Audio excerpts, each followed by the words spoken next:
Welcome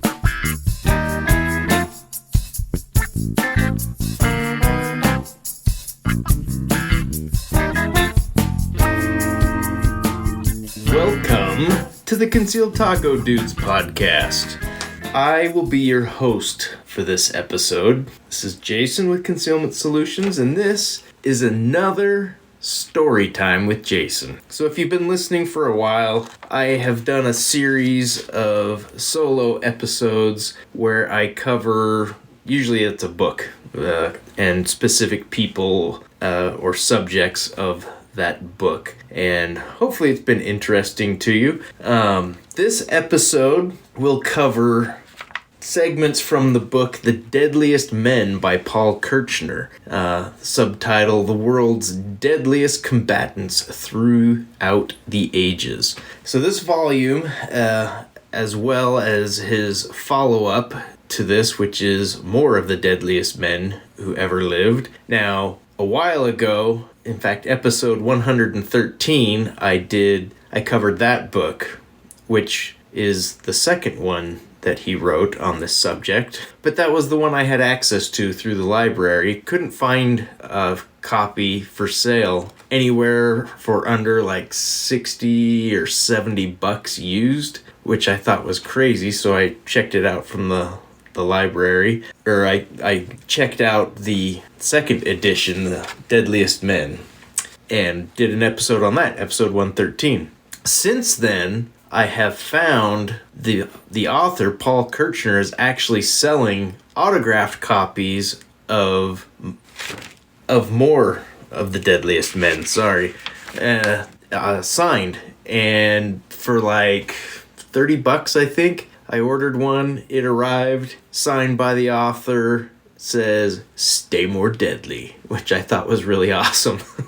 So anyway, if you want to pick one up for yourself, you can get it there. I found the one that we're going to go through today, which is the first edition, or first volume in this series, The Deadliest Men, The World's Deadliest Combatants Throughout the Ages. I did find a used one of this on Amazon, I think, and picked it up pretty cheap. So after listening to the bits that I go through from this book, you may want to check out the other podcast or pick up a copy of the book for yourself, because they are pretty darn good reads. Anyway, between the two books, he covers roughly about 80 different individuals through history who overcame deadly situations. Some are military, some law enforcement, who naturally found themselves in many precarious situations that required great courage as well as a mastery of deadly force. Some of these guys didn't use guns. Some of them didn't use anything but their bare hands, and that was pretty impressive, some of those stories. Others were just regular folks like you and me who were simply trying to get by in life and had these deadly situations thrust upon them and had to and managed to overcome them, and their stories are pretty impressive. So a lot of these people aren't people that you necessarily would have ever heard of because they're pretty obscure. Some of them are well-known historical figures that you would recognize that maybe you would not have figured as one of the deadliest men in history. So, pretty good read, but before we get into that, let's hit some sponsors really quick. First and foremost, we have NOE Bullet Molds at noebulletmolds.com. All your reloading needs and bullet casting supplies there. Check them out. Use the code FLT001 at checkout and you'll get a discount. Utah Air Guns at utahairguns.com. Those guys have everything you could possibly want in the air gun world. Talking high-end air gun stuff. Go check them out at utahairguns.com. When you check out, use the code AIRCANDY. You'll get free shipping and free turret stickers. Black Ice Coatings at blackicecoatings.com. You can follow them on social media, just like you can all these other guys. But there you can see what they're doing. Hydro dipping, Teflon coating, Cerakoting, all kinds of stuff. Best gun finishes out there, and they do lots of other things as well. So go check them out. Call them up and tell them you want it slickery. Mag holder at magholder.com. The best horizontal mag carriers out there. Use the code GETINTHEVAN, I have candy, at checkout, and you'll save some money there. And lastly, my own business, Concealment Solutions, at concealmentsolutions.com. Your one-stop holster shop. And anything you can imagine in Kydex. If I can bend it, I can make it. So go check us out there. Use the code SHOWMETHECANDY or How Deep Is Your Love, and you'll get a pretty good discount when you do that. All right, let's jump right into it. The Deadliest Men, the world's deadliest combatants throughout the ages. The first one that I want to get into is a well-known figure in American history, James Bowie, famous for the Bowie knife. If you haven't heard of him, you're either not from this country or you live under a rock. We'll jump right into it. Bowie made Alexandria, Louisiana, the headquarters of his business enterprises. There he quickly became an enemy of Major Norris Wright for reasons ranging from financial to political. Wright was a notorious duelist who had at least 5 encounters, killing 2 men. One day, as he saw Bowie on the street, Wright pulled a gun and fired on him without warning. That's cheap, Mr. Wright. The bullet reportedly was deflected by a silver dollar in Bowie's pocket. Wow, that was fortuitous. Bowie drew his own gun only to have it misfire. He then launched himself at the Major and would have killed him with his bare hands had friends not pulled them apart. After this incident, Bowie vowed that he would never again be without a reliable weapon and had a leather rig made so that he could carry a large knife between his shoulder blades. So he's reaching over his shoulder behind his back to draw this big ol', as we now call it, Bowie knife. So all you LARPers out there listening should be excited because that sounds like stuff you like. The hostility between Bowie and Wright grew and ended violently on September 19th, 1827, a year after the original incident at the Vidalia Sandbar, a popular dueling spot on the Mississippi some 70 miles north of Alexandria. Bowie had gone there as part of a group backing one of the parties, Samuel Levi Wells III, in an affair of honor. Among Wells's other supporters were Major George McWhorton and General Samuel Cunny. Wright supported Wells's opponent, Dr. Thomas Hardy Maddox, as did Colonel Robert Crane, the brothers Carey and Alfred Blanchard, and several others. So it sounds like the opposing group to Bowie's group was a bit larger. All in all, some 16 men were present, all armed to the teeth. Major Wright had not yet arrived as the duel commenced. When the signal was given, Wells and Maddox fired at each other and missed. Keep in mind, this is 1800s, early 1800s. They didn't have the same kind of reliable firearms and accurate firearms that we do these days. So they both shoot at each other and they miss. After another bloodless exchange, they agreed that honor had been satisfied, shook hands, and suggested their parties share a drink of wine. This all seemed very odd, but that was the culture. However, as the opposing factions approached, the rancor between them boiled to the surface. Samuel Cunny, who had been feuding with Crane for some time, reached for his pistol and called out to him, "This is a good time to settle our difficulty here and now."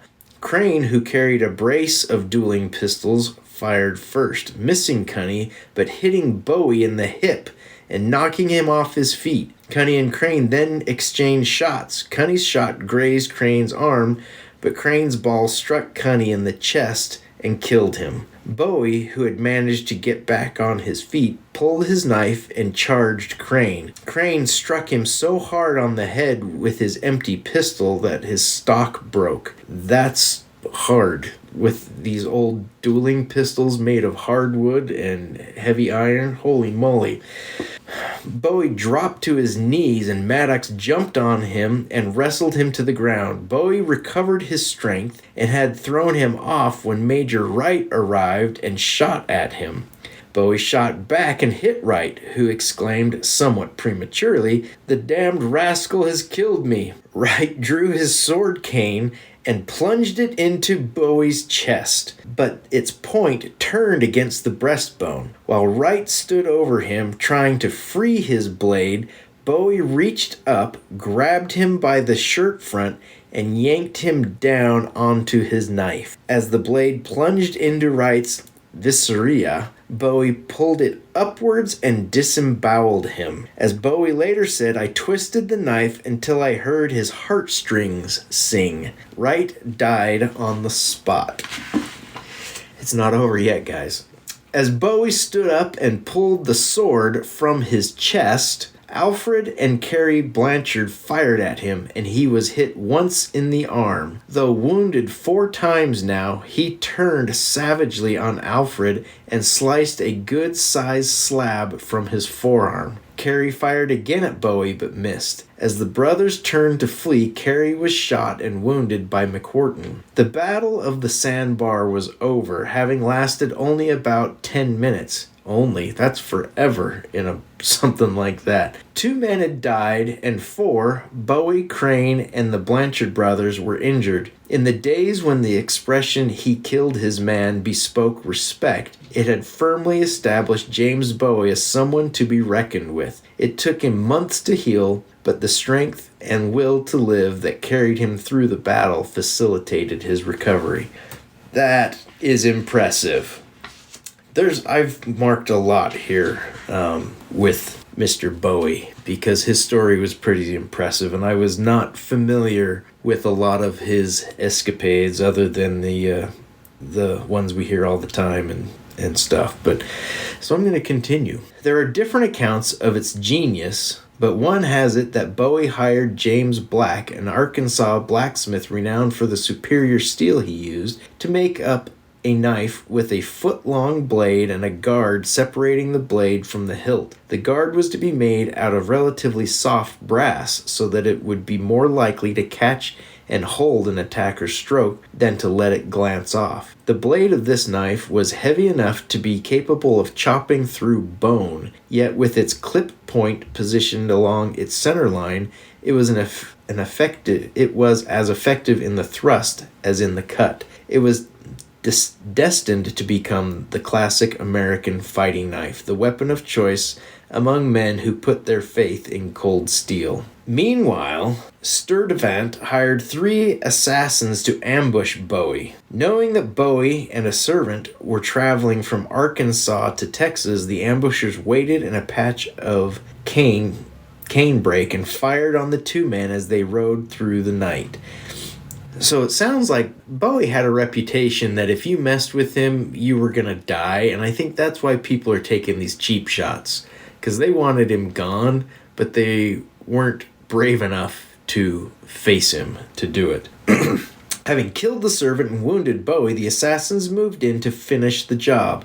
Presumably they were unaware of 2 salient facts. Bowie had just taken delivery of his new knife and being shot made him testy. When the first desperado seized the bridle of Bowie's horse, Bowie leaned forward and stabbed him in the neck, killing him. A second man, armed with a knife, slashed at Bowie's calf, and Bowie jumped from the saddle and disemboweled him with an upward swing. The third hireling reconsidered the odds and turned and ran. Bowie caught up with him and split his skull. The gunfire had attracted men with lanterns who shouted, "Who's there?" Bowie replied, "5 of us, 1 alive."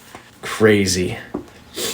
During this period, Bowie is said to have participated in several exotic septos. I'd have to look that up. I don't know. In one, he and a Spaniard faced each other,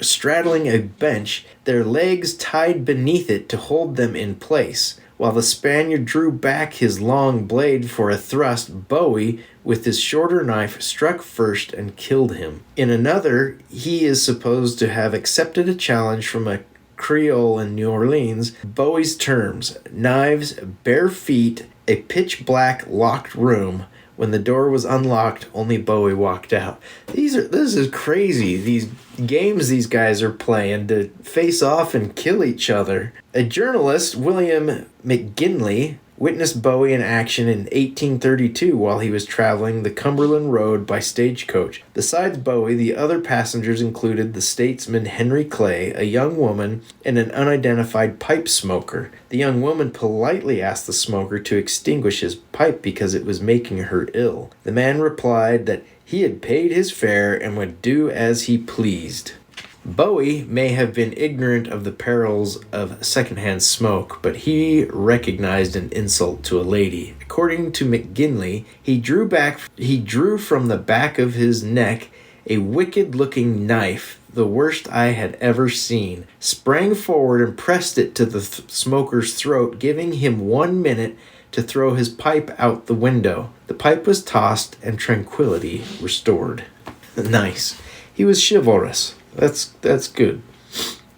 Last James Bowie story, and we will move on. In 1833, Bowie once again came to the rescue of a hapless gambler swindled by card sharps. The venue this time was the Orleans riverboat, and the victim a young bridegroom traveling back to Natchez from a trip north. After his bride told Bowie of their woes, he joined the crooked game. When the pot reached 100,000, he spotted the dealer's accomplice slipping him an extra card.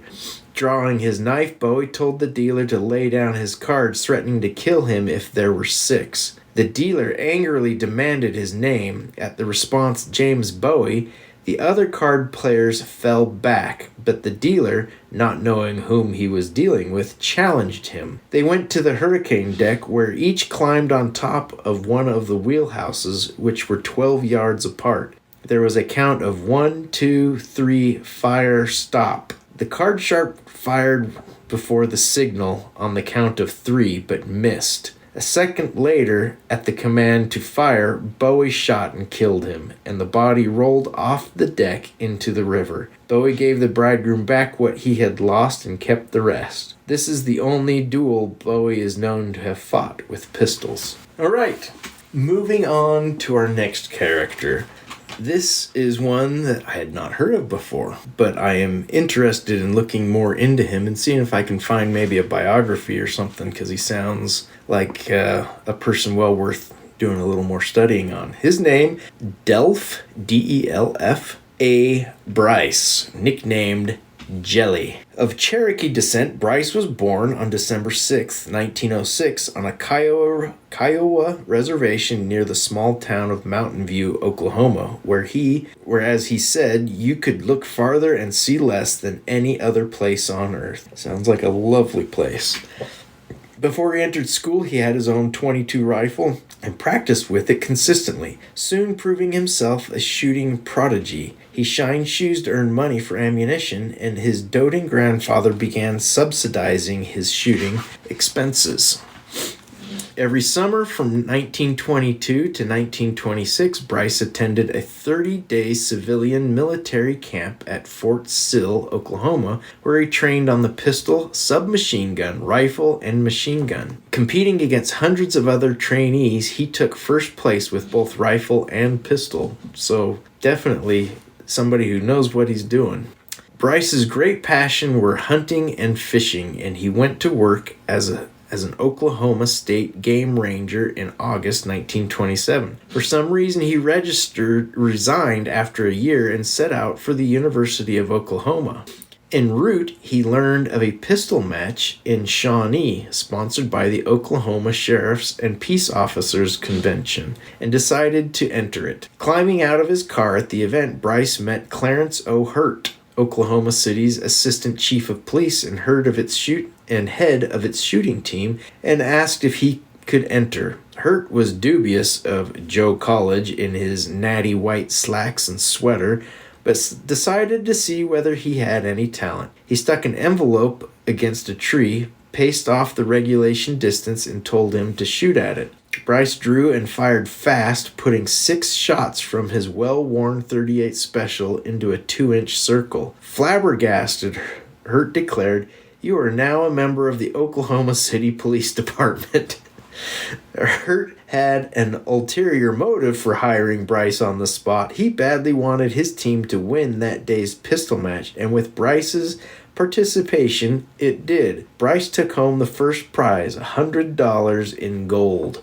I'd like $100 back then worth of gold now. That'd be worth a ton. Okay, so we know he's pretty proficient with the firearms. During his police career, Bryce carried either a .38 Special or a .44 Special he called his Lucky Gun. Its ivory grips decorated with a black cat and the number 13 on one side, a steer head on the other. Bryce practiced his draw for hours a day in front of a 3-way mirror in the police station locker room and honed his marksmanship on the department's indoor range. Dry fire practice, it's a good thing. On March 10th, 1929, Bryce and Ferris arrested car thieves Kilroy Gage, George Vaughn, and Earl Johnston. A pistol was taken from Gage. Ferris got into the stolen vehicle to accompany the 3 suspects to the police station, while Bryce followed in the patrol car. Can you imagine doing that nowadays? Police tactics have definitely upped their game since the 1920s and 30s. Anyway, so Jelly's following him in the police car. His partner's driving the stolen car with the 3 criminals in the back seat. Gage drove. Vaughn sat in the passenger seat, and in the back seat, Johnston sat on the left and Ferris on the right. As they drove, Gage suddenly told Vaughn to take the wheel, whirled around, and threw himself at Ferris. As the two fought for the policeman's gun, Bryce jumped out of his car and climbed onto the stolen car's right-hand running board. Ferris was slightly wounded in the arm before he was able to wrest his gun from Gage. Bryce shot Gage in the small of the back and then shot Vaughn twice under his arm, killing him. While Ferris shot Gage in the shoulder and abdomen, Johnston stayed out of the fight, a decision that undoubtedly saved his life. The running gun battle ended in front of the Orpheum Theater, where a show was just letting out. There are several explanations of how Bryce got the nickname Jelly, but according to one, as Gage crawled from the car and collapsed on the Orpheum Theater steps, he looked up at Bryce in his white Palm Beach suit, Panama hat, and two-tone brown shoes and groaned, "I can't believe I got it from a jelly bean like you." Jelly bean was a slang term for a fancy dresser, particularly a stylish one. Bryce liked the nickname so much that in 1958 he had it legally made part of his name. All right, so that's where that came from. Okay. A character as colorful as Bryce tends to inspire tall tales. One has it that he accompanied the FBI agents sent to arrest Vern Miller, then public enemy number 1. Miller made a dash for his car and drove away as the agents closed in, and Bryce emptied the 50-round drum of his Thompson after him. Miller was so unnerved that he stopped at the next town and surrendered, insisting he needed protection from that wild Indian. An agent examining Miller's car found 49 .45 caliber holes in it and couldn't resist needling Bryce about the missing bullet. "I think I was shorted," responded Bryce. I think that's great. That's accurate, man. Shooting from at a moving vehicle, from a moving vehicle with a fully auto Thompson and making 49 hits out of 50. That's impressive. On July 18th, 1934, Oklahoma City police got a tip that 3 gangsters, of whom was wanted for the murder of a policeman in McPherson, Kansas, were holed up at the seedy Wren Hotel on West Main Street. Today, a SWAT team would be sent in, but then the equation was simpler. 3 gangsters, 3 detectives. Like I said, tactics have changed a bit. The hotel was owned by 28-year-old Merrill Bolin, but it was her mother that Bryce and his 2 associates found running the desk. They asked to see Bolin, whose room the mother led them to. She knocked perfunctorily and opened the door, then recoiled in surprise and began closing it. Jamming his foot in the crack, Bryce said, "I told you we're police officers." He shoved the door open and entered the room, his revolver still holstered under his jacket. On the bed, along with Bolin, lounged J. Ray O'Donnell, one of the gangsters the detectives had come for. As Bryce later described it, when I looked into the room, there he was, up on his elbows with a gun in both hands, aimed right at me. He was lying on the near side and the woman was on the other side of him. I jumped to one side out of the line of fire, grabbed my gun, and tore him up. To reiterate, O'Donnell held a semi-automatic pistol on Bryce, steadying it with both hands. In the instant before the gangster could squeeze the pistol's trigger, Bryce reached under his jacket, drew his .44, and started shooting. His first 5 bullets went into O'Donnell and the last into the mattress. It may be the most impressive practical demonstration of the fast draw on record. That is impressive.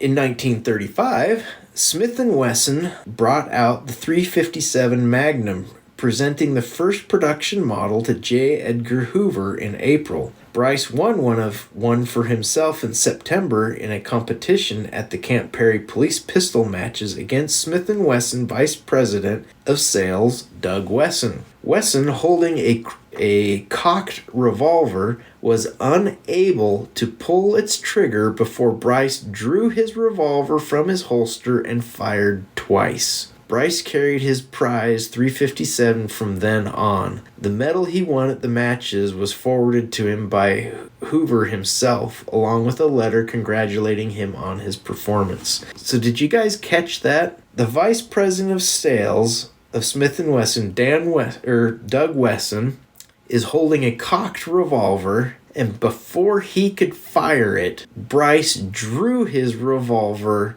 and fired twice. That just doesn't sound possible. That's crazy. Moving on. Bryce was a great admirer of Hoover and is said to have emulated his conservative style of dress, retiring his more flamboyant outfits from snap-brim hats and gray double-breasted suits. In June 1941, he had the opportunity to defend his director's honor when a man walked into the El Paso office and told him, "I just want you to know what I think about your boss, J. Edgar Hoover. Personally, I think he is a half-nigger son of a bitch." Bryce wrote Hoover that the period at the end of the sentence was formed by the hole in the plaster wall where he pushed the man's head through. Hoover wrote back to express his sincere appreciation at Bryce's handling of the situation. Shoved the guy's head through a wall. So we didn't read about it, but Bryce was working for the FBI at that point. In the course of his 23-year career, Bryce served as special agent in charge in El Paso, Albuquerque, San Antonio, and Oklahoma City. Whenever there was a standoff with an armed and dangerous criminal, Bryce was summoned to negotiate his surrender. If the criminal refused, Bryce did his negotiating in about 2/5 of a second. His peers used to say of any perp who went up against Bryce, "If he blinks, he'll die in the dark." His FBI file contains few details, but there are numerous letters from J. Edgar Hoover commending Bryce on his resourcefulness and aggressiveness, or caution and good judgment in making high-profile arrests. Whenever he was asked how many men he had killed, Bryce would reply with a terse no comment. According to Oklahoma City Police Chief Bob Wilder, son of Bryce's one-time partner, Bryce had been in 19 shootings, most of which were fatal for the other party. Bryce was once asked if he wasn't interested in bringing him back alive. He answered, "I'm more interested in bringing me back alive." Bryce's advice to a young officer was, "Approach every man with a smile on your face and homicide in your heart." Pretty cool guy. Like I said, I would like to find some more information on him, maybe a biography or something. That would probably be pretty dang interesting to read. Now, this next section, this is going to be really brief. There's a section on the Gurkhas, which is I think they live in the Nepal area, India area, that are just absolutely fearless warriors. They're the ones, the Kukri, that's where the Kukri comes from, are the Gurkhas. But I just want to read one paragraph that kind of gives us a hint as to the courage and just the bravery of this group of people. It says, there is a story that a group of Gurkha troops, when told they would have to jump out of a plane at 600 feet, so they were often incorporated into some special forces groups, usually British troops and stuff like that, and these guys were training them, and part of the training they're saying, hey, we're jumping out of an airplane at 600 feet. Sorry, let me read this over again. It says, there's a story that a group of Gurkha troops, when told they would have to jump out of a plane at 600 feet, looked uncharacteristically concerned. One told his officer that he thought 300 feet might be more reasonable. The officer explained to him that at that altitude their parachutes wouldn't have time to open. Oh, we'll have parachutes? Replied the Gurkha, relieved. If we're jumping out of airplanes, can we do it at 300 feet? I think we'd land a little softer. Crazy. Just the mindset is insane.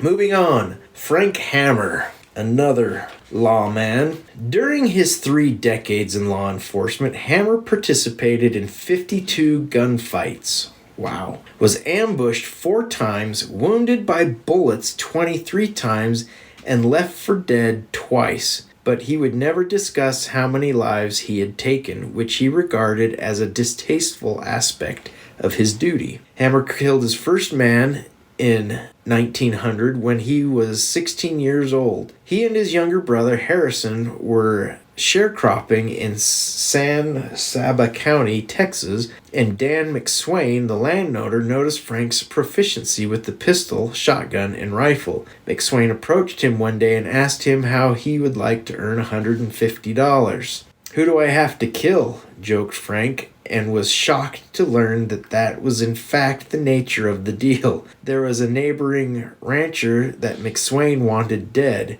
Angrily refusing, Frank told McSwain that he intended to warn the rancher, and did so that evening. 2 days later, when the boys were plowing, McSwain came after them with a shotgun. Frank was wounded with a blast of buckshot, but he pulled a small pistol and drove McSwain off. McSwain went home to get his rifle and returned on horseback to search for the boys. They hid until he passed, then fled. Hammer moved out of the area to convalesce. When he had recovered, he returned to McSwain's house and called him out. Both went for their pistols. McSwain came in second.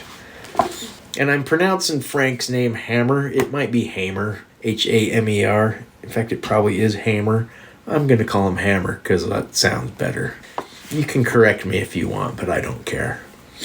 In 1919, as the state's expert witness against a killer in a bitter land feud, Hammer became a marked man with a $4,000 price on his head. On October 1st, 1917, as he was heading for a court appearance, he was warned that some hired guns lay in wait for him in Sweetwater, a town through which he had to pass. However, Hammer wouldn't change his route, but took the precaution of strapping on an extra revolver, a Smith & Wesson triple-lock 44, to augment his single-action Colt 45, Old Lucky.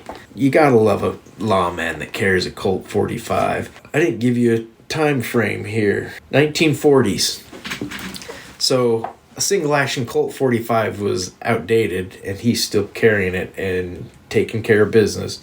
Just outside of Sweetwater, Hammer got a flat tire. One wonders whether the tire wasn't shot out. And he pulled into the town's service station. With him were his wife, Gladys, his brother, Harrison, and a party to the case, Emmett Johnson. As his brother and Johnson went to the toilet, Hammer walked into the office. Gladys remained in the car. As Hammer left the office, one of the assassins, a former sheriff and Texas Ranger named Guy McMeans, stepped out from behind a door about 4 feet away, a .45 automatic in his hand, shouting, "I've got you now, damn you." He shot Hammer in his left shoulder. Hammer grabbed for the pistol and managed to push it down before McMeans shot again. Even as the second bullet tore into his leg, Hammer noticed that he did not hear an ejected casing hit the wooden sidewalk. By grabbing the automatic, he'd caused it to jam. Hammer wrenched the pistol away and began cuffing McMeans with his open hand.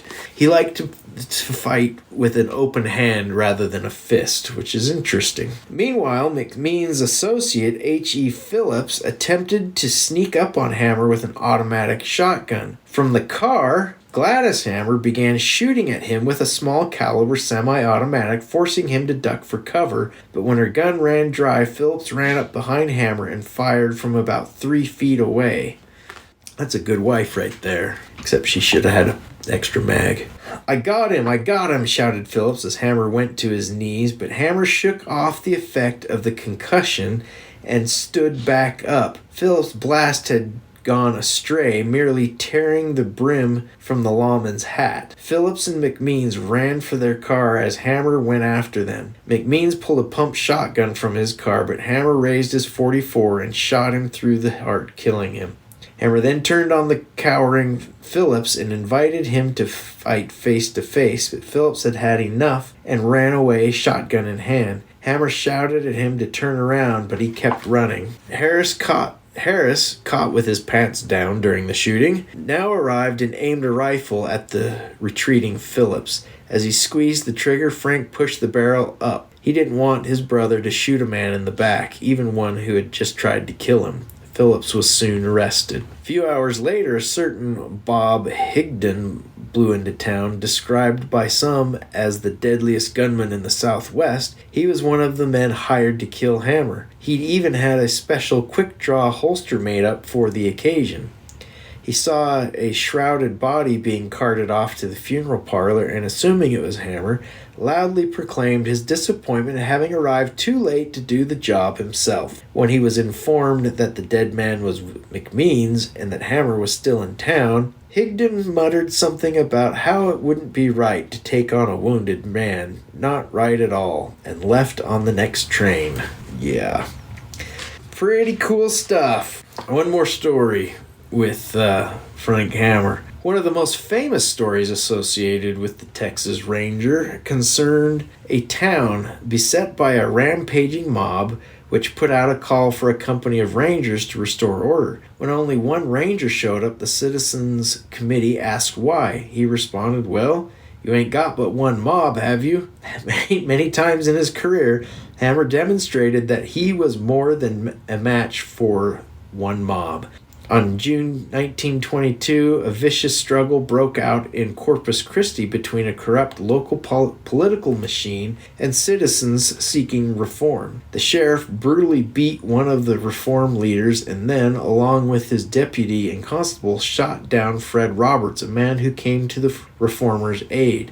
The governor sent Hammer and a group of rangers to investigate. When Hammer arrived, he learned that the killers were barricaded in the courthouse along with 30 or 40 supporters. Telling the others to stay back, Hammer walked up the courthouse steps and kicked open the double doors. Inside, a dozen rifles, shotguns, and pistols were pointed at him. "I'm Frank Hammer, Texas Ranger," he announced to the mob, sweeping them with a gaze that could induce frostbite. "I have a warrant for the arrest of the men involved in the murder of Fred Roberts. The rest of you put up those guns and get the hell out of here." He then walked up to the accused and began reading them the murder warrant, ignoring the armed men around him. Like a grade school class that had been dismissed, they sheepishly turned and left. We hear a lot today about the value of a show of force in law enforcement, of confronting armed suspects with so many officers that they see the futility of resistance. But such was the force of Hammer's personality that he alone had the same effect. Had he been less strong, Hammer would have had to have been more violent. So confident was he in his ability to dominate any situation that he used only the force necessary. The grateful citizens of Corpus Christi presented him with an engraved nickel-plated single-action Colt. Sweet. As they should. Okay, there's one more. One more Frank Hammer story.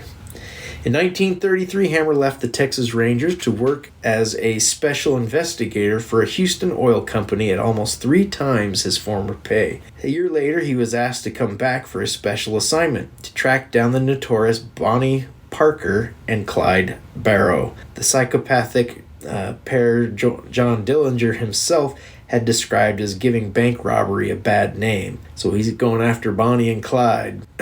They had been rampaging through the central states for a year and a half, killing so many who stood in their way, including 9 law officers. Regarded as the best man for the job, Hammer considered it his duty to accept. After several months of investigating, Hammer got a tip that the couple would be visiting a secret mail drop in rural Louisiana. On May 22, 1934, backed by 5 lawmen, Hammer set up an ambush. He was armed with a Colt semi-automatic pistol and a .35 Remington autoloader fitted with large-capacity magazine. The lawmen waited in hiding from the middle of the night through the next morning. Shortly after 9 a.m., they heard a powerful Ford sedan approaching at high speed. As Barrow brought the car to a halt in front of the ambush, Hammer stepped into the road and said, "Stick 'em up, we're lawmen." At least that's the way he recalled it. Ted Hinton, who was part of the ambush squad, remembers that Hammer simply ordered "shoot" in a voice audible only to those around him. Hinton's version seems more plausible because Clyde Barrow had declared he would not be taken alive and had proven it on several occasions. Bonnie Parker raised the sawed-off shotgun she was holding, and Hammer opened fire. "I hated to bust the cap on a woman, especially when she was sitting down. However, it wouldn't have been her. It would have been us," he said. The other lawman poured out a fusillade, killing Barrow before he could get the shotgun on his lap into play. As she was struck by about 24 bullets, Bonnie screamed like a panther, according to one witness. The news that Bonnie and Clyde had been killed provoked a mania. Crowds converged on the Undertaker's parlor in Arcadia, Louisiana to catch a glimpse of their bloody bodies and tear off pieces of their bullet-riddled car as souvenirs. The spectacle disgusted Hammer, who was also uncomfortable with his sudden celebrities. NBC called that night offering him $1,000 for a short radio interview. "Hell no, I won't do it," he shouted and hung up the phone. A testimonial dinner was organized, but when he was told of it, he muttered, "I have a date with a man downtown that evening," his all-purpose excuse when he wanted to beg off a social engagement. The dinner was canceled. Near the end of the year, he came upon a traveling show that featured Bonnie and Clyde's death car. The promoter delivered a lurid account of Hammer's role in their deaths. Enraged, Hammer leaped on the stage and smacked the man down. "Don't you ever use my name again in public," he commanded. For years, Hammer was beseeched by friends in Hollywood to release the movie rights to his story, but he refused. One of them noted that he seemed to disdain publicity as much as most law enforcement officers craved it. There was one emolument, a tribute befitting a warrior, that Hammer accepted. Because of the pay cut he had taken to pursue Bonnie and Clyde, a grateful Texas legislator awarded him their guns. The shotguns, still stained with the couple's blood, are now on exhibit at the Texas Ranger Hall of Fame and Museum in Waco. Like I have always said, you should get the guns of the bad guys that you have to take care of in a shooting. It should be your right that you should be awarded those. Let's move on to yet another character. Our next character, Turkey Creek, Jack Johnson. And this is another old time, 1876. Gunfights in the Old West were not generally won by the man who got off the first shot, but by the man who saw to it that his bullet struck home. Deliberation was essential. As Bat Masterson put it, a man who essays to attribute a difference with a pistol may possess both courage and experience and still fail if he lacks deliberation. I have known men in the West whose courage could not be questioned and whose experience with the pistol was simply marvelous, who fell easy victims before men who added deliberation to the other two qualities. Well spoken, and is just as true today as it was then. Jack Johnson got into an argument with his two mining partners in the Montana Saloon in Deadwood, Dakota Territory in the winter of 1876 and challenged them to settle the matter with 6 shooters.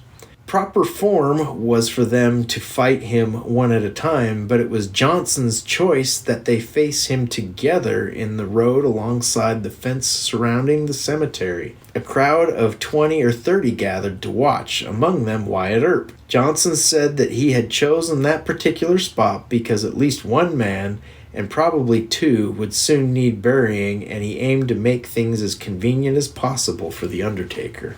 The fence was about 50 yards long. Johnson positioned himself at one end of it, a Colt in his hand and another one holstered. His disgruntled partners stood at the other end, each with a Colt in each hand. At a signal, they advanced toward each other. The partners started to shoot immediately, and by the time they had closed the distance to 40 yards, both had emptied one revolver and switched to the other. Johnson had 2 or 3 flesh wounds where bullets had grazed him, but had not yet fired a single shot. At 30 yards, as his partners continued to spray lead, Johnson fired his first shot, hitting one of them in the midsection. The wounded man dropped to the ground and died in minutes. The remaining one kept walking and shooting. Suddenly Johnson stopped. For a moment, observers thought he had been hit, but it was only so that he could fire more carefully.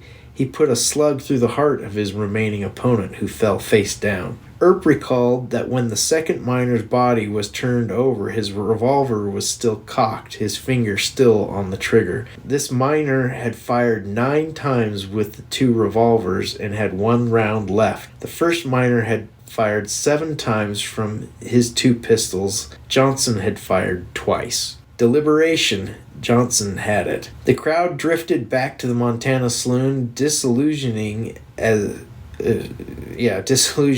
the truth may be, said Earp. I can't recall that Turkey Creek bought drinks for the camp. He did, however, graciously pay for his late partner's burial, even though the ground was frozen so hard their graves had to be blasted out with dynamite. Johnson later relocated to Tombstone, Arizona territory, where he allied himself with the Earp faction of the storied shootout at the OK Corral, served as deputy marshal, and in March 1882 took part in the revenge killings following the murder of Wyatt Earp's brother Morgan. He then drifted off to Utah and Texas and out of history's view. There is a character based on him in the 1993 movie Tombstone.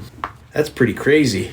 Keeping a cool head when people are shooting at you makes a big difference. Slow is fast, or smooth is fast, and fast is smooth, or something like that, right? Okay, Bat Masterson. Actually, Bat Masterson and Luke Short. They're both covered in this next section. Bat Masterson ran against Degger for sheriff of Ford County and had the satisfaction of defeating him, albeit by 3 votes. The day before the election, Bat's brother Ed got into a shootout under the headline Frontier Fun.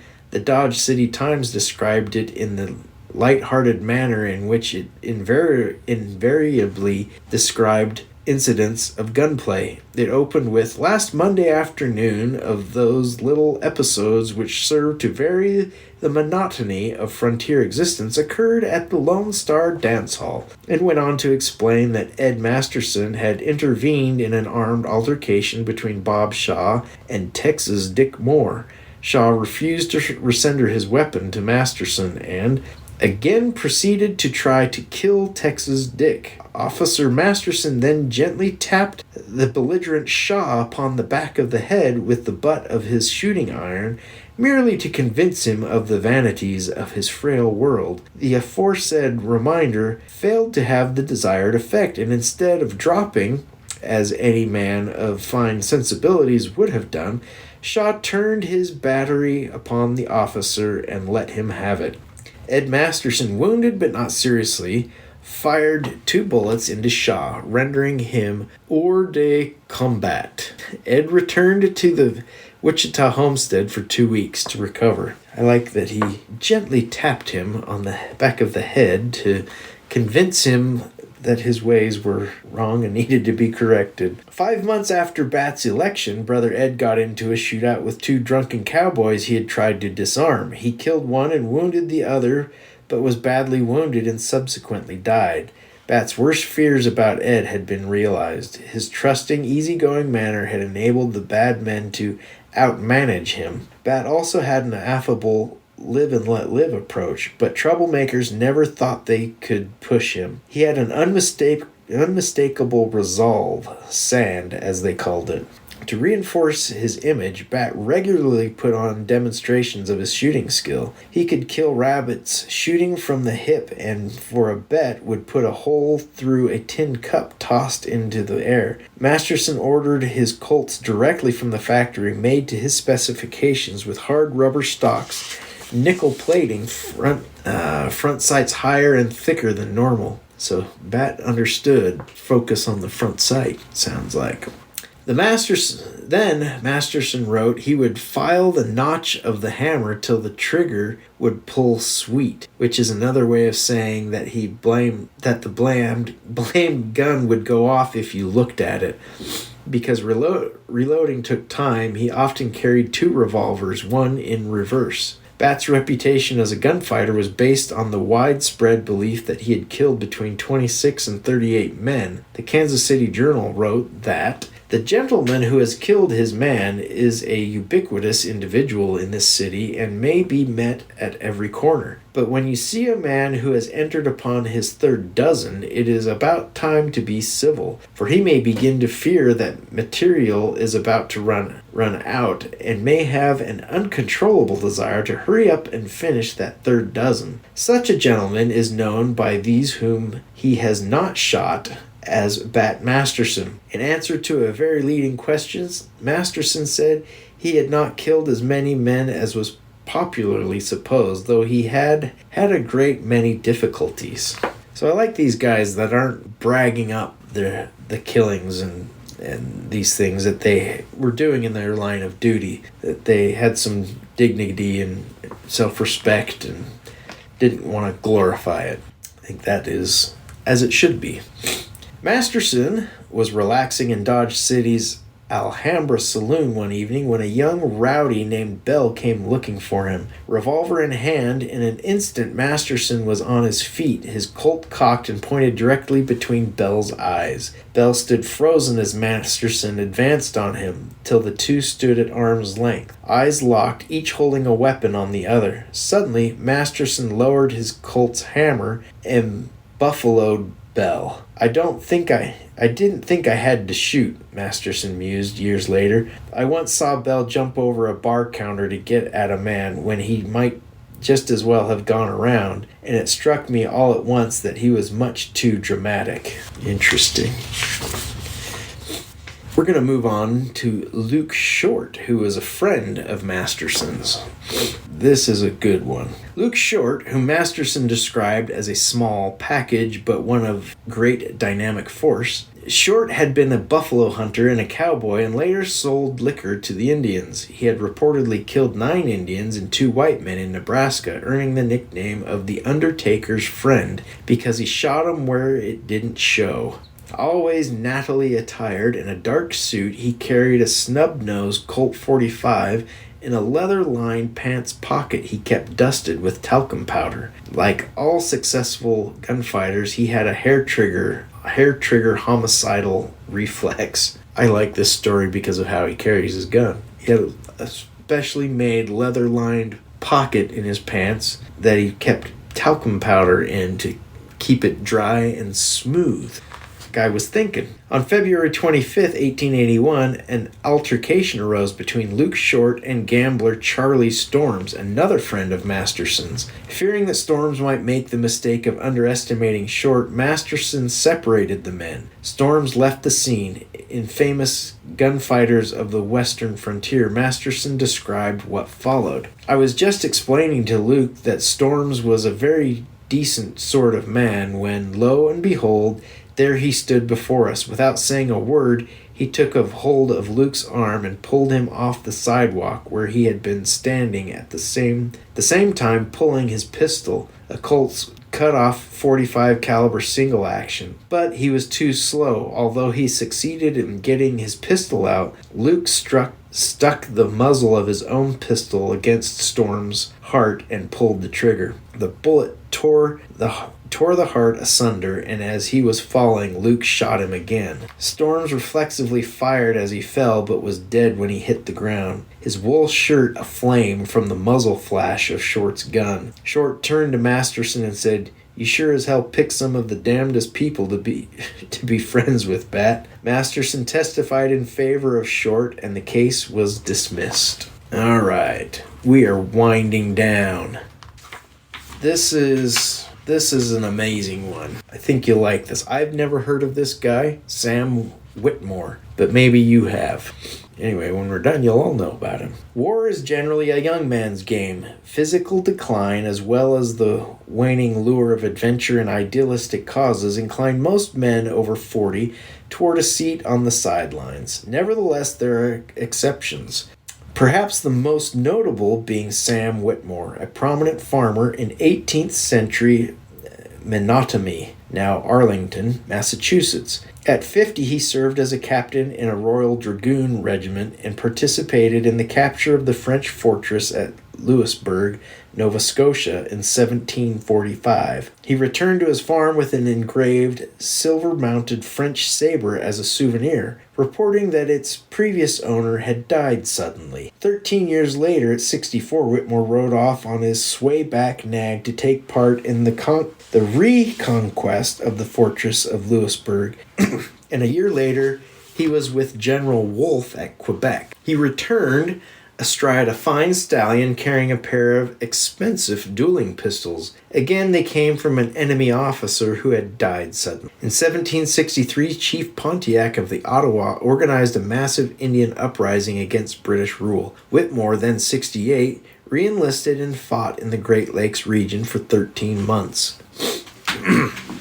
On April 19th, 1775, Whitmore was working his fields when he got news that the elite light infantry and grenadiers of the British foot regiments were making an orderly withdrawal to Boston from Concord, where they had attempted to seize local militia munitions and had fought the self-styled Patriots at Lexington. Whitmore, a civic leader who had served as a town assessor and selectman, as well as in other capacities, was on the side of independence. He immediately stopped what he was doing and went home, where he armed himself with his saber, dueling pistols, and musket, slung his powder horn and shot pouch over his shoulder, and told his astonished family to stay safely indoors while he went to fight the British.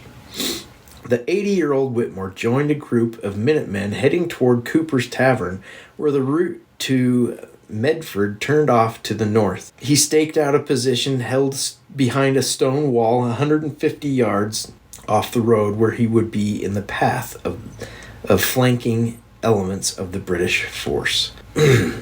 As the redcoats came into view, the Minutemen around Whitmore began taking pot shots, then sprinting away to reload in safety. Whitmore held his fire until the British were almost upon him. He then fired his musket, killed a regular, and put his pistols to work, dropping one man and mortally wounding another. With no time to reload, as the British surrounded him, he drew his saber and slashed at them. One soldier fired his Brown Bess musket into Whitmore's face, tearing half his cheek away and knocking him to the ground, and others bayoneted him and clubbed him with their gun butts, leaving him for dead.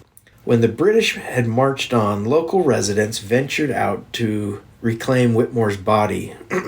To their amazement, they found him not only conscious, but feebly attempting to reload his musket for another shot. They carried him to Cooper's Tavern, where Dr. Nathaniel Tufts was tending the wounded. After stripping off Whitmore's blood-soaked and bayonet-rent garments, Tuft counted no less than 13 stab wounds, many into internal organs. He was mystified that the old man should still be alive and offered no hope for his survival. Nevertheless, the locals insisted Tufts do what he could, so he dressed Whitmore's wounds and sent him home to die. Evidently, Whitmore did not get the word. He was soon out of bed, and with farm work as physical therapy, made a full recovery. Though disfigured and slightly lame, he lived another 18 years, dying on February 3rd, 1793, at the age of 98. To his dying day, he expressed pride at the part he had played in the War for Independence. There is a stone monument in Whitmore on Massachusetts Avenue in his hometown. In 2000, another Arlington octogenarian, Tommy Rawson, in 1935, the 1935 New England boxing champion who still coaches boxing in Harvard, pushed his state representatives to propose Samuel Whitmore as the official hero of the Commonwealth. Representatives of other towns objected, claiming that they had their own unsung heroes who were equally deserving. Maybe so, but that guy was amazing to withstand all that at his age and to continue to want to fight. That was impressive. All right. This is our last one. This is my favorite story, my favorite character, I should say, in the book. Lance Thomas never looked for trouble, it sought him out. He became a gunfighter not because he wanted to, but because he had to. Yet he defended himself with a deadly resolution unsurpassed by any hero of the Old West. The trouble began when he hung a neon Rolex sign in his window, in the window of his business. So he was a watch and clock dealer. And he's in I believe the Anaheim area. Yeah, he's on Santa Monica Boulevard. So didn't have any trouble until he hung a neon Rolex sign in his window. It attracted robbers like moths to a flame, and the nearby freeway on-ramp made his store appear an easy target. At 10:30 a.m. on August 10th, 1989, so this is fairly recent, Thomas attended to a customer as two men waited quietly in line. Thomas was looking through a drawer containing repaired watches when he heard a thud. His customer had been knocked to the floor by a pistol blow from the man standing behind him, S. Livingston. Striking a combat stance, Livingston turned his 9mm on Thomas and shouted, "Give me the watches! Give me the watches!" Concerned about a rash of jewelry store robberies, Thomas had recently armed himself with a .38 caliber Smith & Wesson Model 36, a snub-nosed 5-shot revolver. It happened to be lying on the counter near his right hand, out of Livingston's sight. Thomas momentarily pretended to comply with Livingston's demand, then snatched it up and pumped out 3 rounds. The first struck Livingston just under the nose, and the next 2 hit the front door as Livingston dropped. It's a pretty good shot, especially with a snub nose. That was it. It was as simple as that. I just decided not to be a victim in an instant, Thomas said. He swung his revolver to cover the second man, who had a weapon tucked in his belt. "Get out of here," Thomas ordered.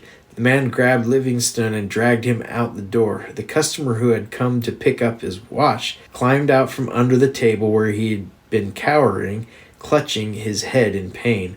"Are you all right?" Thomas asked. Without a word, the customer ran out the door, never to return, leaving his watch behind. Dropped off at Cedars Sinai Hospital, Livingston was arrested after Thomas identified him from mugshots and was later sentenced to 5 years. Amazing you could shoot somebody in the face like that and they survive.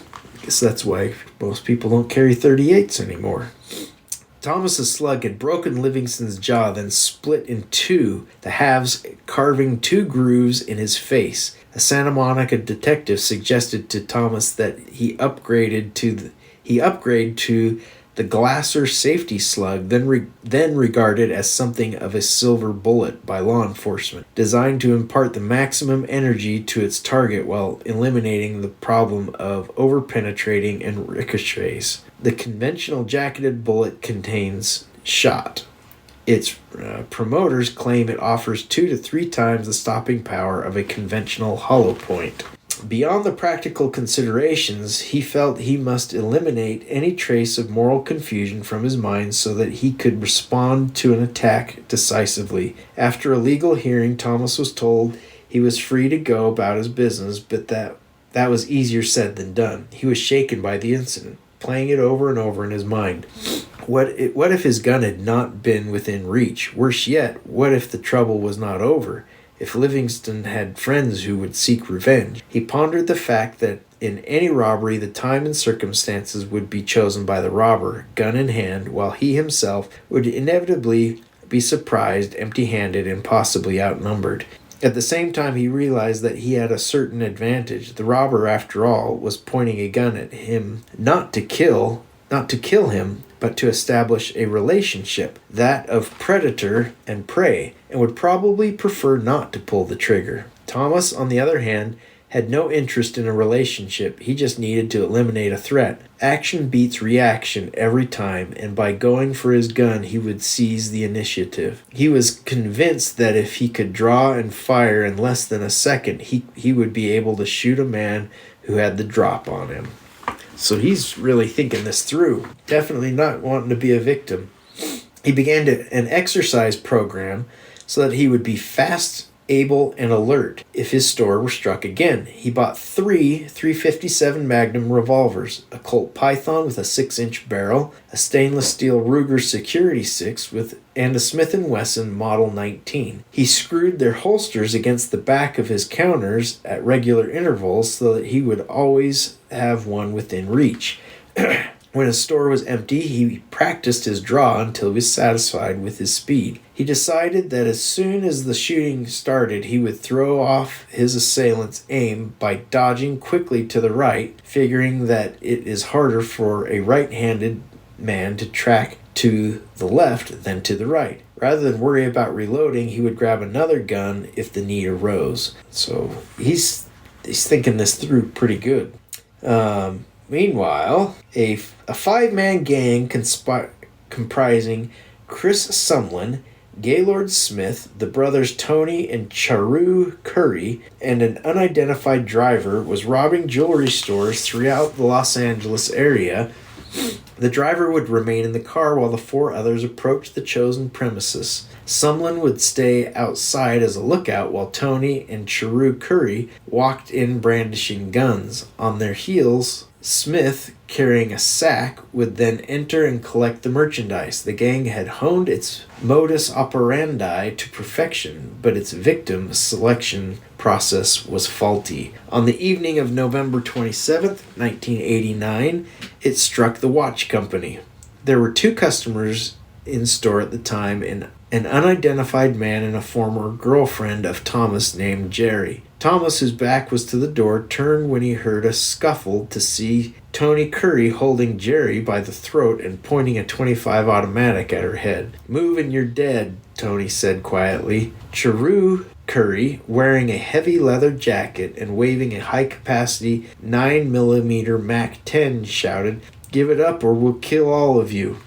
Your money or your life." The classic proposition overlooks an obvious third possibility. Thomas grabbed his Ruger, shouted, "Hit the deck," to his customers. Smith, just outside the door, emptied his 5-shot revolver through the glass, narrowly missing him. Charu dove behind one end of the U-shaped counter where he was momentarily out of the fray. Tony fired 8 rounds at Thomas with his .25 auto, hitting him 3 times in the right shoulder and once in the neck, while at the same time Thomas fired back. His first bullet hit a ledger book, creating a surreal snowstorm of confetti that drifted through the air, but his next 5 shots went into Tony, killing him.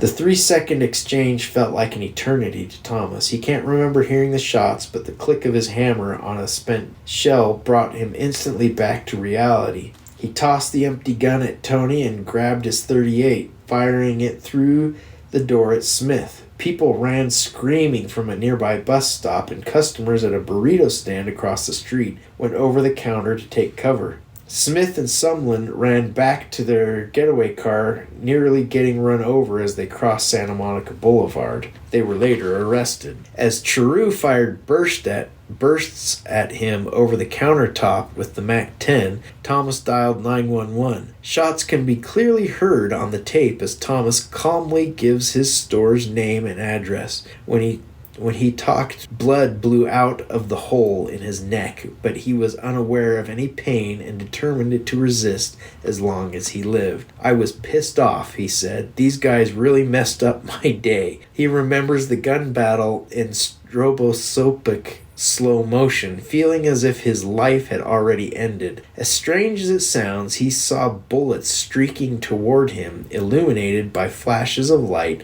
that seemed to burst out of, then sucked back into the gun barrels, followed by puffs of smoke. That's kind of crazy. Kind of a Matrix effect, almost, it sounds like.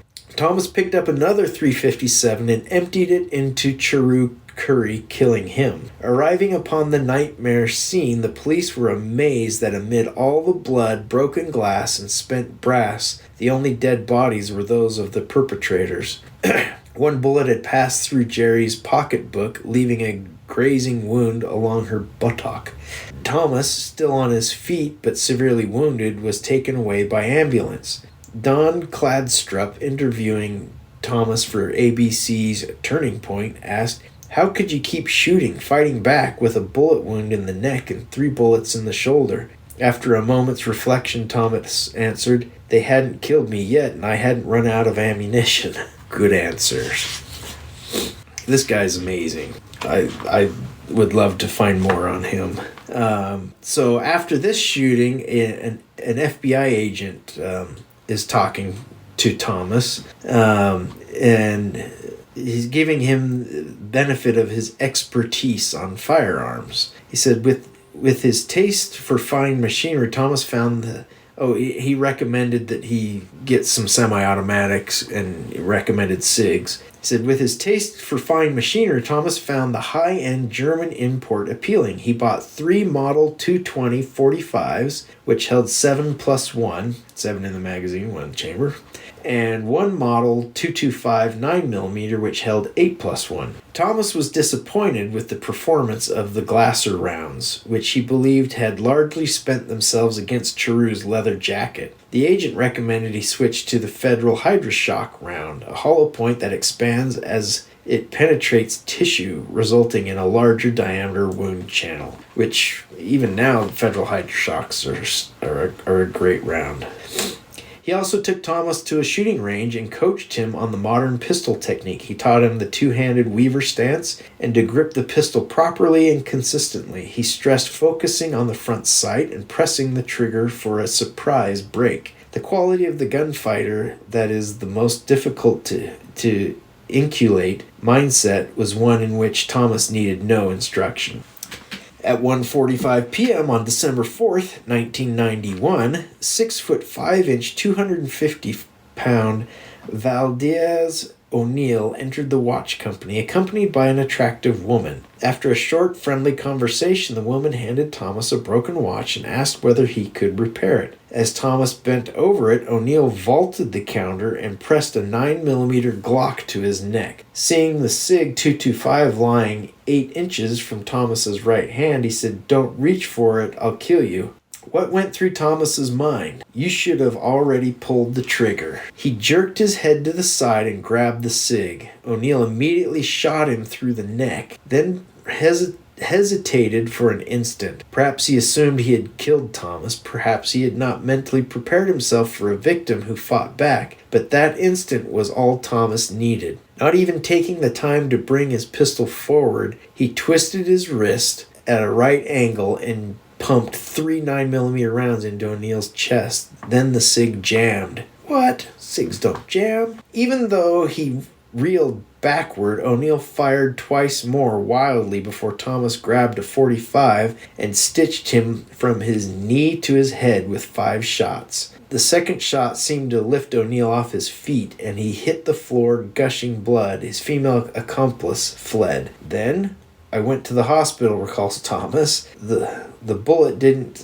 sever my spinal cord or my jugular, so a Band-Aid sufficed and I was back to work the next day. Good grief, man. Shot in the neck at point blank and shows up to work the next day. In his interview, Cladstrup asked Thomas to explain his action. He said, "Don't do anything or I'll kill you, so why do anything? I mean, you reach for your gun. If you hadn't reached for your gun, maybe you wouldn't have gotten shot. Maybe he would have gotten a few of your watches, but it would have been over. It would have been up to him, wouldn't it?" responded Thomas quietly. As he told the Los Angeles Times, "When you pull out that gun, you and I will battle to the death over meaningless valuables, whether it is $1 or $1,000,000. This was not to say that he valued his life less than the goods the robbers sought. He simply refused to barter for it or be cowed by violence. It was not as important to him that he win as that he fight, that he not allow aggression to go unresisted, that he not allow himself to be cast in the role of prey. Maybe I'm more afraid of being a victim than I am of dying," he mused. It's an interesting thought process. We are not done with Lance Thomas, but we're getting close. Thomas installed a cage-type double-door security system and hired a retired cop as a clerk, but shortly after 4 p.m. on February 20th, 1992, robbers struck again. As one news story put it, "They keep trying and they keep dying," or in the words of another, "They take a lickin' and Lance keeps tickin'." Lance buzzed in 2 teenagers, Tremichael Garrett, 19, and William Shannon, 17. They said they wanted to buy a watch for their father, feigned interest in one, then left. A few minutes later, they returned. Their nervousness aroused Thomas's suspicions, and he surreptitiously pulled a .45 from its holster. Suddenly, Garrett shouted, "You're dead!" and both teens pulled semi-automatic pistols. Ironically, shouting "You're dead" cost them their lives because it allowed Thomas time to raise and fire his .45. When you have to shoot, shoot. Don't talk, as Eli Wallach observed in The Good, the Bad, and the Ugly. I love that they quoted one of my absolute favorite movies. Garrett fired a shot that just missed the ex-cop's head before Thomas pumped the better part of a magazine into him, killing him. Shannon, trying to use the door as a shield, got off 1 shot before Thomas grabbed another .45, finished him with 4 rounds. Shannon collapsed in the doorway, blocking it open. By this time, the ex-cop had managed to get his weapon into action, putting 5 shots through the walls and display cases and hitting Shannon's already dead body once. Okay. When Monet Delapaz, a clerk at the balloon store, heard the first shots, he assumed it was a car backfiring. But as the fusillade went on, he knew better. Another one bites the dust, he thought to himself. Squad cars converged on the scene, sirens wailing. Officers drew their weapons and pointed them at the watch company's door, from which a pool of blood was spreading. 100 or so owners and patrons of nearby shops gathered across the street, wondering whether their homegrown Hickok had met his end. Following orders barked through a police bullhorn, Thomas walked out of the store with his hands in the air. As the crowd broke into enthusiastic cheers, Thomas balled his upraised hands into triumphant fists. Garrett and Shannon turned out to be members of the Crips gang. One of them was suspected of having shot a man in front of his 8-year-old son the day before. So, upstanding citizens. Nevertheless, there was criticism. Although he had never displayed a desire to do anything but run his business unmolested, some described him as a vigilante. Ruth McNair, a freelance paralegal whose 2 sons were killed in the November 1989 robbery attempt, filed suit against Thomas and against the city for not prosecuting him. "I just feel that someone needs to do something to stop him because he's a danger," she said, apparently without irony. Her case was thrown out. Laura Levinson, a professor of Loyola Law School, questioned whether Thomas could be said to be responding out of a reasonable fear for his life, as self-defense law demands, when he didn't seem to be particularly afraid of anyone. In her view, he was acting with the make my day attitude of Dirty Harry. Her argument seemed to be that anyone who consistently and successfully resisted violence was psychologically suspect. It also suggested that criminals should ultimately determine who was permitted to operate a business in the city. Yes, we can see the idiotness is always present. As it happened, that was the way it worked out. The police informed Thomas that LA gangs had put a price on his head and that the next time he was hit, he wouldn't get a chance to shoot back. He and any customers who might be with him would be the victims of a drive-by shooting. He shut his store for a few weeks as he considered his options, and during the time, groups of Crips came round looking for him, asking his neighbors for his whereabouts. What's more, political pressure being what they were, the police warned him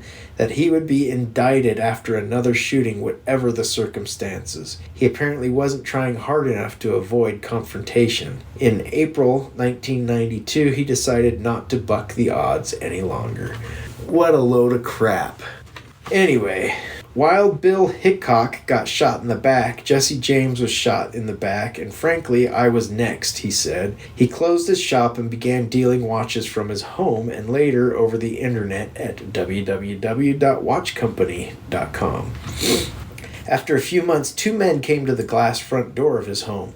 The one who knocked was clean-cut, smiling, but standing a short distance behind him was a cohort with ex-con written all over him. As Thomas put it, when you've been in this situation as many times as I have, your ability to read it becomes almost telepathic. The handle of the Lexan-backed door was to his right. He opened it, so he's got a bulletproof glass door on the front of his house, if you're not catching on there. He opened the door a few inches with his left hand, holding his cig in his right, down against his leg. I have a Mickey Mouse watch I'd like you to take a look at, said the closer man in friendly fashion as his partner stood back and said nothing. Thomas swung the door wider to give himself a clear shot and spoke loudly and deliberately to the man standing back. I don't want your stinking Mickey Mouse watch. Do you hear me? Do you understand me? Evidently they did. They quickly backed away. 3 months after that, Thomas was looking out his front window when he saw a car containing 4 gangbanger types pull up and idle. Holding his pistol out of sight, he walked into the street and stood 25 feet from them. He said nothing, but waited, his eyes alight, his teeth bared in a grin. The men in the car squirmed and ducked their heads, and after a few moments reversed, turned, and drove away. I wasn't challenging or insulting them, said Thomas, but I didn't want them to challenge or insult me. I wanted them to recognize me as a fellow warrior. I am not a rabbit. That is pretty awesome. Staring down gangbangers like that. What a cool story. Anyway, this book, The Deadliest Men, and the one that followed it, More of the Deadliest Men Who Ever Lived, are both full of stuff like this. You can read about more famous people, military people, more civilians like him, and other stuff. It's really a great read. Paul Kirchner, he writes well. I like his stuff. He does his research, and it's very, very entertaining reading. So I highly recommend both those books.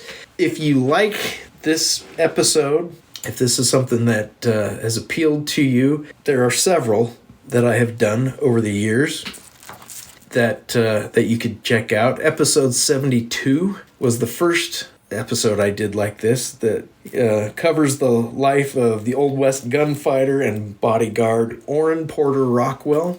That's a cool story. If you haven't heard of Rockwell before, definitely worth giving it a listen. Episode 72. Episode 111 is another book by Paul Kirchner. It's Jim Cirillo's Tales of the Stakeout Squad.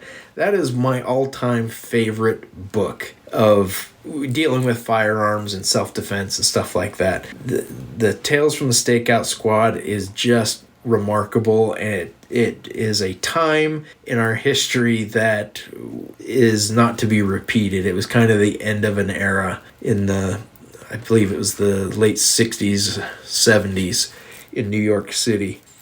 That's episode 111. Episode 113 is more of the Deadliest Men, as I had mentioned. Episode 118 is the life and guns of John Moses Browning. If you want to know more history about Browning himself and his life, that one was pretty interesting. And then episode 132 covers the life of Audie Murphy, who was the most decorated American soldier of World War II. That covered his life after the war, and how he dealt with his PTSD, which was an unknown thing at the time, and stuff like that. Anyway, thanks for listening. If you like this stuff, let me know. Share it with your friends. There's a lot of good stuff. I've been reading a ton lately, and there is more stuff like this coming. So if you like it, great. If you hate it, okay, don't listen to it. Anyway, thanks for listening. Share with your friends. Go take somebody shooting and be nice to people.